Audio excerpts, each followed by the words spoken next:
Good morning, y'all. I'm going to be talking about Exodus 6 and 30 this morning. It says, "And Moses said before the Lord, Behold, I am of uncircumcised lips, and how shall Pharaoh hearken unto me?" The reason I'm talking about this today, because like myself, a lot of us feel unqualified to do that which the Lord is calling us to or urging us to accomplish, or even the things that have been placed in our heart as a desire. I struggle to do this daily.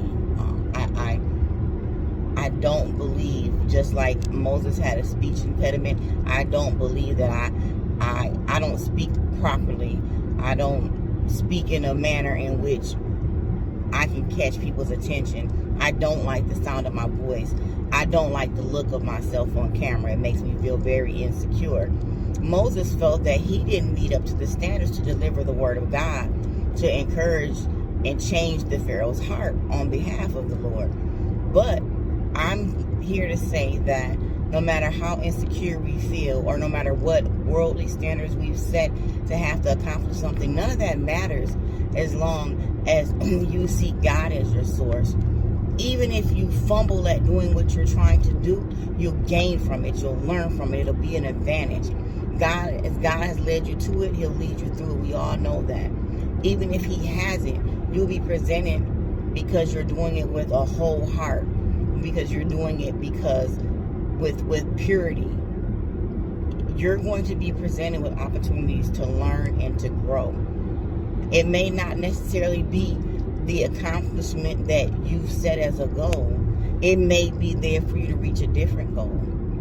But I just don't want you to be discouraged from attempting to do things that have been placed upon your heart, or the desires of your heart, as long as they're pure intention and they're not hurting anyone. If you feel like God is calling you to deliver a message, just in a conversation, don't second guess yourself and say, well, who am I to tell them what to do? Well, who am I to say these types of things because of the things that I've done? That's the exact reason why you should do it, because you have firsthand experience. You know the power of God that's been laid upon your life. You know the fact that God has blessed you in ways and opened your eyes in ways to show you the error of your ways. It may not be that you've already accomplished the victory over this temptation or over this desire, but God has placed it in your heart when you're talking to this young person or to this older person, when you're talking to whoever, that it's time for you to minister to them, to make a change, to do something different. All of your flaws are what qualify you for that. We need to get rid of the standards of the world that qualify us or make it okay for us to entertain these things. All of that doesn't matter. All that matters is your pure heart, your intention, the fact that God has placed this on your soul to do so. And don't ignore the little things either. We've heard all these stories, how just saying hello to someone has saved their life, or just being kind to them. It truly is a reality. I was watching someone's, I don't know if it was a TikTok or a reel or whatever yesterday. I try and watch as much positive things as possible through my feed line for encouragement, because I need that encouragement. And this young lady was so grateful and literally in tears because she was provided a soda and some crackers within a few moments of talking to God about being hungry and not being able to stop in fear of messing up at work. She was crying, but joyful tears. She was happy. She had learned to be grateful for the small things that God does. She had learned to be a witness for those things. So you see, you never know what's in someone's head. You never know what someone is going through. Never judge a book by its cover, and never hesitate to do, act, or say when kindness is placed upon your heart. Never hesitate to move and do something that has been planted in your heart or your mind because you think that you don't qualify to do so, or because you don't think you're good enough to do so, or even if you just think, Why would I? Because God has placed it there for you.